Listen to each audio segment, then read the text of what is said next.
안녕하세요. 연년생 5살, 6살 아이를 키우고 있는 30대 주부입니다. 돌이켜 생각해보면 제 결혼 생활은 돈으로 끝났네요. 저는 남편이 생활력 있고 경제관념이 있는 사람이라고 생각해서 결혼을 결심했던 건데, 그게 빚으로 돌아와 제 가슴에 큰 상처를 낼 거라곤 상상하지 못했습니다. 저는 서울에서 대학교를 졸업한 뒤 교수님의 권유로 영국에서 2년 정도 유학을 했어요. 유학을 마치고 한국에 돌아와서 공부를 좀 더 할까 고민하다 우연한 기회로 광고회사에 들어가게 되었습니다. 그렇게 직장 생활을 하다가 남편을 소개받았어요. 남편은 당시 중견기업을 다니는 평범한 회사원이었습니다. 2년 정도 연애를 하다 자연스럽게 결혼 이야기가 나왔어요. 결혼 이야기가 나오면서 연애할 때는 굳이 말하지 않았던 서로의 집안 사정을 좀 더 자세히 알게 되었습니다. 제 경우 제가 비록 해외에서 유학을 한 경험까지 있어도 친정이 경제적으로 요복한 편은 아닙니다. 저희 아버지는 중소기업을 다니시다 얼마 전 은퇴를 하셨고 지금은 건물 관리인으로 일하고 계시고, 어머니는 평생을 전업주부로 사셨어요. 두 분 재산이라고 해봤자 지금 살고 계신 아파트와 적금 얼마가 전부인 걸로 알아요. 제가 결혼할 때는 그래도 친정아버지가 회사 생활을 하고 계셨기 때문에 지금보다는 상황이 조금 더 좋았네요. 남편 쪽도 저희랑 별반 다르지는 않았어요. 시아버지는 당시 이미 은퇴를 하신 상황이었고, 시어머니가 마트에서 일을 하고 계셨습니다. 그리고 결혼한 신우는 따로 살고 있었고요. 남편이 한 달에 50만 원씩 보내주고 있었더라고요. 결혼은 현실이었기에 이런 서로의 상황을 고려하지 않을 수 없었습니다. 다행히 어느 한쪽이 심하게 기우는 느낌도 아니었고, 양가 어르신들의 요구사항도 많지 않아서 결혼식까지 아무 문제 없이 원만하게 진행되었습니다. 다만 남편은 자기가 전세보증금을 해올 테니 저더러 결혼식 비용 및 하객 식사 비용을 부담하는 게 어떠냐고 하더군요. 저는 둘 다 반반하자고 했는데 남편이 아니라고 자기가 전세보증금을 하겠다고 계속 우기더라고요. 나중에 친한 친구에게 이야기를 하니까, 친구는 농담하듯이 전세보증금은 어디 사라지는 돈이 아니지만 결혼식 비용은 내면 끝이라서 그런 거 아니냐고 했는데, 돈 타령만 하는 남편의 실체를 알게 된 지금 생각해보니까 진짜 친구 말이 맞는 것 같습니다. 자기 딴에는 그건 돌려받는 돈이니까 낫다고 생각한 거예요. 아무튼 제가 벌써 결혼한 지 벌써 몇 년인데 그동안 남들이 다 겪었을 법한 시시콜콜한 이야기는 하지 않겠습니다. 제가 결정적으로 남편과 이혼하게 된 사연만 말씀드릴게요. 저희는 결혼할 때 신혼은 한 1, 2년 정도 즐기고 아이를 갖자고 서로 이야기가 된 상황이었어요. 그런데 어쩌다 보니 결혼하고 얼마 지나지 않아서 바로 아이가 생겼습니다. 계획보다 빨리 찾아온 임신이었지만 당연히 행복했어요. 남편도 기뻐했고 양가 어른들도 다 축하해 주셨습니다. 그런데 제가 입덧이 너무 심했습니다. 친정어머니를 비롯해 주변 사람들 모두 저처럼 입덧이 심한 건 처음 본다고 하더라고요. 제가 다니던 회사에도 당연히 출산휴가며 육아휴직의 제도가 있었지만 그 제도를 이용한다는 게 그때는 지금보다 더 힘들었어요. 저는 도저히 직장 생활을 할 수가 없었습니다. 출근하면 화장실에서 보내는 시간이 더 많은 느낌이었고, 비록 팀원들이 저에게 따로 불평불만을 표현하진 않았어도 제가 너무 눈치가 보여서 하루 종일 가시방석에 앉아있는 기분이었으니까요. 특히 광고회사가 트렌드에 민감하고 끊임없이 창의력이 요구되는 곳인데, 저에겐 새롭고 특별한 어떤 걸 생각해낼 만한 정신적 여유는 고사하고 당장 눕고 싶고 앉고 싶을 뿐이었습니다. 한두 달 정도는 어떻게 버텨냈는데 더는 안 되겠어서 남편에게 사표를 쓰겠다고 했어요. 그리고 솔직히 그때만 해도 남편이 먼저 관두라고 해줄 줄 알았는데 아무런 말이 없어서 이미 서운한 상황이었거든요. 제가 퇴사하겠다 하니 남편은 난처하다는 듯이 결혼할 때 애 가지면 회사 관둘 거라고는 안 했지 않냐며, 기왕 버티기 시작한 거 좀만 더 버텨보면 안 되냐고 하더라고요. 제가 당장 식사도 제대로 못하고 거의 울면서 출퇴근을 하는 걸 뻔히 알면서도 저렇게 나오니 얼마나 서운했는지 모릅니다. 저는 지금 나를 보고 그런 말이 나오냐고 신경질적으로 맞받아쳤어요. 내가 지금 다른 남자 애를 가진 것도 아니고 당신 애를 갖고 이렇게 고생을 하는데 어쩜 그렇게 섭섭한 말만 골라서 하냐고 했더니 자기가 생각해도 미안했는지 금세 또 사과를 하긴 하더라고요. 그렇게 결국 퇴사를 하고 어쩌다 보니 연년생으로 아들 둘을 낳게 되었습니다. 사실 첫째 낳고 얼마 되지 않아 바로 둘째를 갖게 되면서 친정어머니가 많이 도와주셨어요. 그런데 이때 정말 남편에게 많이 실망했습니다. 친정어머니는 오시면 애만 봐주시는 게 아니라 청소도 해주시고 반찬도 해주시고 솔직한 말로 가사도우미 아주머니들보다 더하면 더했지 일을 덜하지 않고 가셨어요. 그래서 제가 남편에게 얼마씩이라도 용돈을 드리면 좋겠다 했는데 남편은 우리가 오시라고 한 것도 아니고 자기 혼자 외벌이 하는데 자기 불쌍한 건 안중에도 없냐고 하더라고요. 그렇게 나오는 남편이 야속하고 치사해서 제가 모아둔 돈에서 얼마씩 드리다가 그 돈이 다 떨어지고부터는 드릴 게 아무것도 없어. 나중에는 그냥 오지 마시라 했습니다.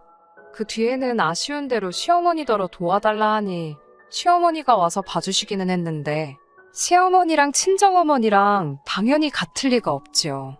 일단 제가 너무 부담스러워서 뭐 부탁드릴 수도 없고 오히려 신경이 쓰여서 스트레스만 더 받는 기분이라서 그렇게 몇 번 부탁드리다가 결국 얼마 지나지 않아 이제 안 오셔도 된다고 했어요.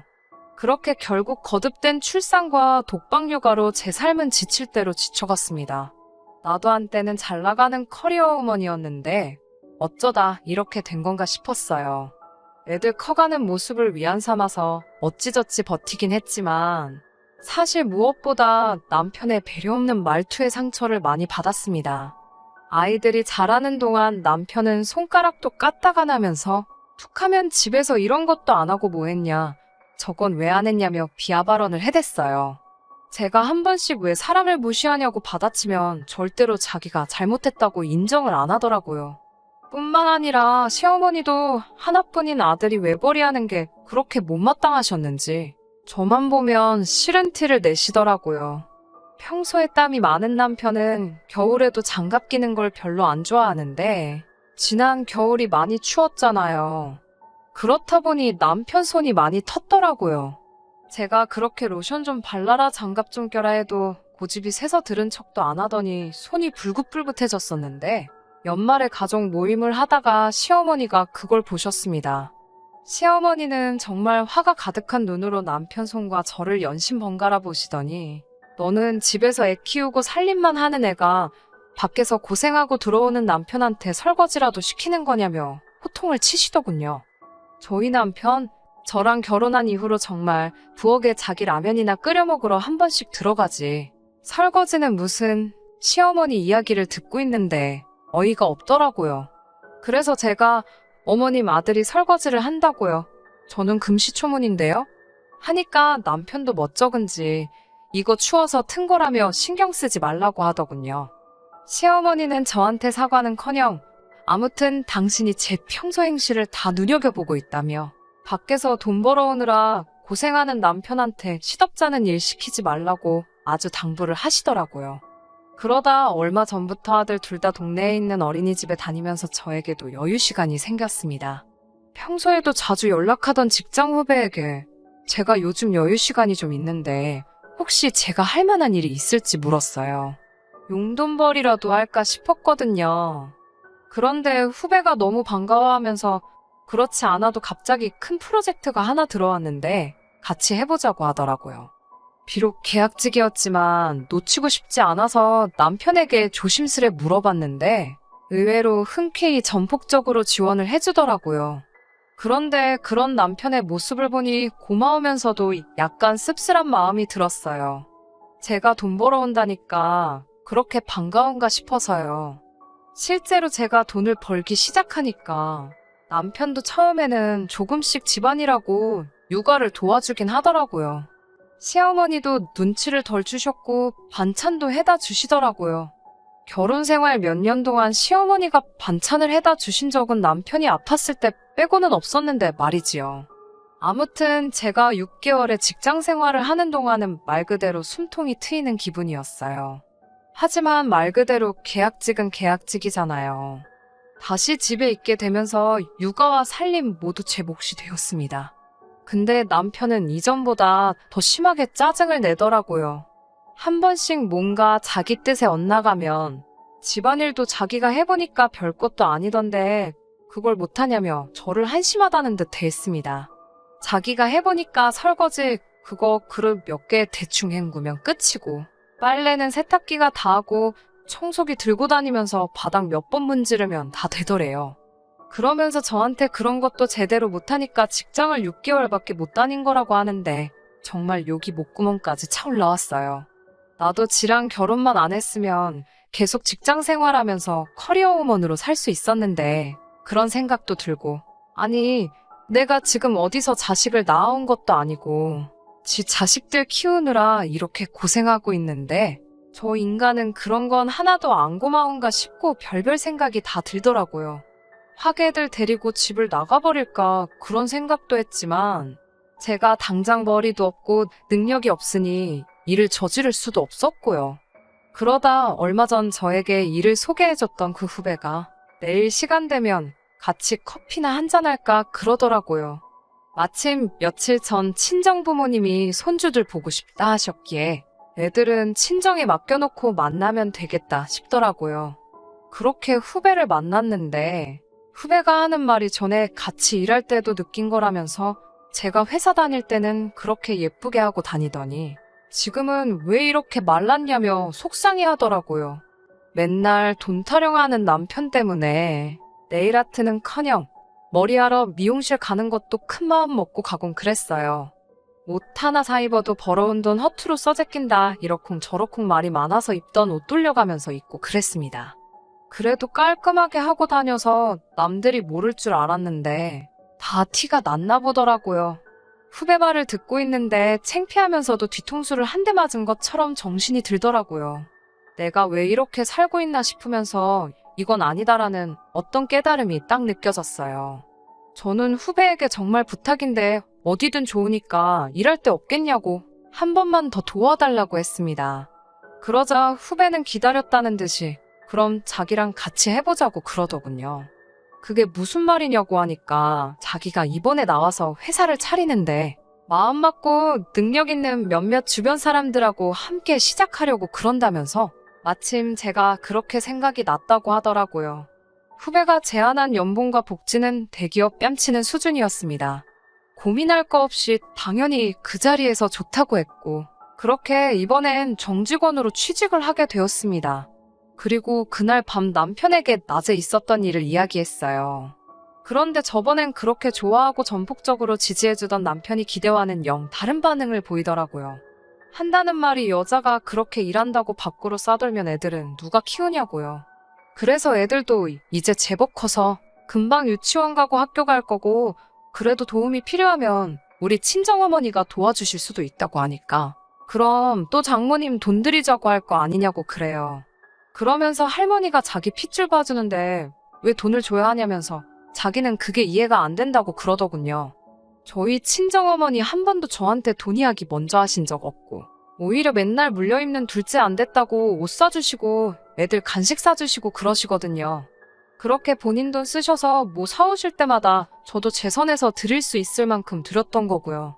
남편은 듣는 제 마음은 전혀 신경 쓰지 않는 듯이 계속해서 한다는 말이 다 내 돈 갖다 슬 궁리하는 사람들 뿐이라며 한숨을 푹푹 쉬더군요. 그래서 제가 아니 이제 나도 돈 벌 건데 왜 그런 식으로 말하냐 하니까 너 뭐 그거 가서 몇 달이나 버티겠어라며 옛날 일을 끄집어내더라고요. 다른 여자들은 양수가 터질 때까지도 출근해서 일하고 그런다는데 넌 몇 달도 못 버티고 그냥 때려치고 근성이 없다나요. 그래서 이번에도 안 봐도 뻔하다고 빈정거리더군요. 그러면서 계속 한다는 말이 그때 정신력으로라도 좀만 참았어 보라고. 그럼 지금 직급이 얼마나 높아지고 돈도 얼마나 많이 벌어오고 있겠냐며 절 생각하면 답답해서 속이 터진대요. 애들 출산으로 인해 제 경력이 단절되고 그 이후로 여자로서 제 인생은 포기하고 오로지 아내로서 엄마로서만 살아왔는데 남편이 저렇게 생각하고 있을 줄은 꿈에도 몰랐습니다. 돈 좋아하고 인색한 사람인 건 알았는데 설마 마음까지 저렇게 인색할 줄이야. 정말 제 마음속 어딘가에서 유리창이 깨지듯 와장창 박살나는 소리가 들리는 듯 했습니다. 제가 남편에게 지금 한 말 다 진심이냐고 물으니 그럼 자기가 장난하는 것 같냐고 그래요. 그래서 제가 도대체 바라는 게 뭐냐고 내가 일을 했으면 좋겠어? 안 했으면 좋겠어? 나보고 어쩌라는 거야 하니까 남편은 돈 벌어온다고 육아 살림 대충하고 친정에 돈 퍼다가 나를 거면 그냥 하지 말라는 거예요.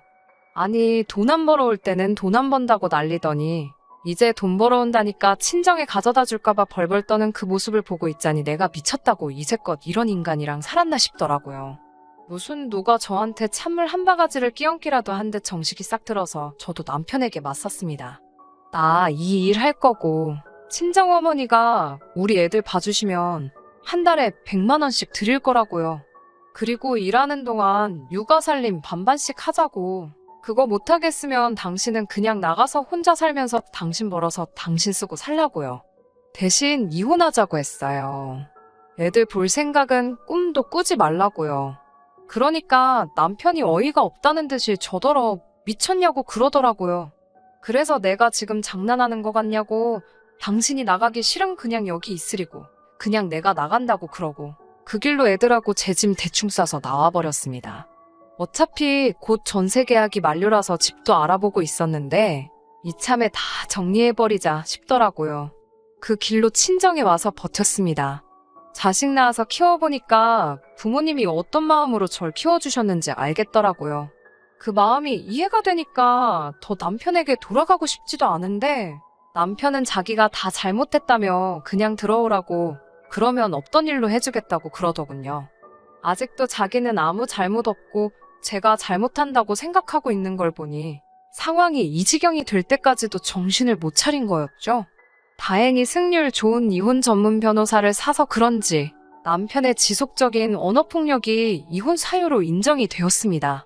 그래서 많이는 아니지만 위자료도 받고 양육권도 제가 가져왔습니다. 양육권은 순순히 포기하던 남편이 위자료 청구를 받고서는 개거품을 무는데 저런 걸 남편이고 애들 아빠라고 참고 산 세월이 아까워서 죽겠더라고요. 하지만 이제라도 제 인생 멋지고 화려하게 살아보려고 합니다. 친정 부모님도 애들은 걱정하지 말고 제 뜻을 실컷 펼쳐보라고 하시네요. 아이들이 있는 상황에 이혼이라는 결정이 쉬운 것만은 아니었습니다. 하지만 하고 나니 아무것도 아니네요. 오히려 후련하다고 할까요? 잘은 모르겠지만 저와 같은 상황에 처했거나 같은 고민을 하시는 분들이 분명히 있을 거라 생각됩니다. 아이들을 위해, 가족을 위해 자기 한 몸 희생하는 것이 무조건 나쁘다는 말은 아니지만 무조건 참고 사는 것만이 답이 아닐 때도 있다고 생각합니다. 저도 그동안 보지 못했던 제 인생의 새로운 길이 보이는 것 같아요. 다른 사람들을 위해 자신을 포기하는 것 또한 정답이 아니라고 생각합니다. 저도 뒤늦게나마 제 인생에서 가장 현명한 결정을 내린 게 아닐까 하는 생각이 들어요. 다른 분들도 제 사연 들으시고 용기 내주셨으면 하는 마음으로 이렇게 제 이야기는 끝내도록 하겠습니다. 끝까지 들어주셔서 감사합니다. 오늘의 사연은 여기까지입니다. 구독과 좋아요, 알람 설정 부탁드리고 더 좋은 사연으로 다시 찾아뵙겠습니다. 감사합니다.